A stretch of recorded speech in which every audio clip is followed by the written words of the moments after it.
Hey, what's up guys? Welcome back to the printing workshop. I'm Matthew and today we're going to be discussing changing second BTR on a Xerox AltaLink C8000 series copier. First thing you're going to want to do is open up the left side door.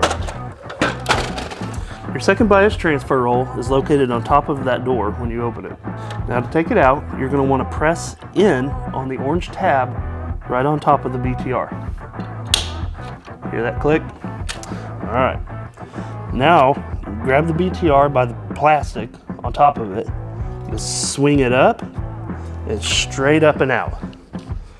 Now, you want to go in exactly how we came out with it. So plastic up, and we're going to drop straight down into those slots, and then you'll swing that plastic. You'll push down on that plastic until you hear it click.